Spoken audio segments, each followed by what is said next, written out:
tam nie je jedna jediná posila, možno Malik Čiau s nejakým jedným polozavretým okom, tak by sme mohli povedať, že to bola podarená posila, ale všetko ostatné sú podľa mňa v kategórii flopy, čo sa doteraz nestávalo.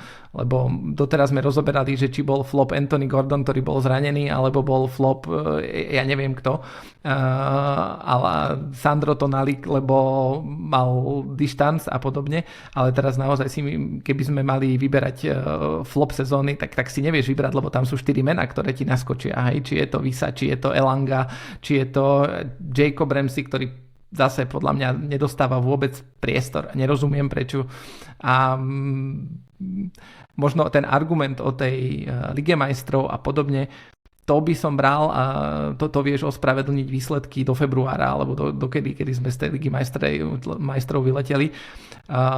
To by sa dalo ospravedlniť ten zápas, na ktorý sme spolu boli, teda derby so Sunderlandom, lebo to naozaj hrali 3 alebo 4 dní potom, čo vypadli z Ligy majstrov s Barcelonou. Náročný zápas, cestovanie, ale následne mali 2 týždne, tam bola ligová prestávka, následne mali 2 týždne na to, aby sa z toho dostali a odpoveď neprišla. Následne bol ďalší týždeň, už po Crystal Palace bol pomerne výrazne zdvihnutý prst a varovný, už sa tam hovorilo a zase týždeň a zase žiadna reakcia. Tá hra, prvý náznak zmeny, možno trošku jemný náznak zmeny, bol zápas na Arsenale, ktorý nevyzeral až tak tragicky, ale stále sme z toho nedokázali nič urobiť a stále sme prehrali zaslúžene.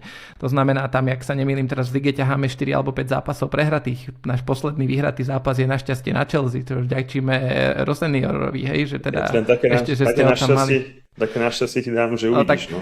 Ako ja poviem tak našťastie, lebo je možno, že keď sme tie 3 body nemali, tak teraz naozaj sa bavíme o tom, že či nie sme v hre o záchranu. Lebo ako povedzme si úprimne, keby náhodou ešte máme West Ham zápas, síce doma, ale ako keby chytili formu, tak ešte stále matematicky nás môžu preskočiť a ja v našej forme nevidím moc priestor, že kde my by sme nejaké veľké body chceli teraz zbierať. No hlavne sa vynárajú už analýzy, že či v tejto sezóne bude stačiť 40 bodová méta a podobné veci, že či naozaj s tým Newcastlom netreba rátať v podstate už do boja o záchranu. A keď sa pozrieš na počet prehier v tomto kalendárnom roku a ďalšie veci, že ideš na to čisto štatisticky, tak nevyzerá to príliš dobre. Myslím, že je tam 9 prehier z posledných 12 zápasov.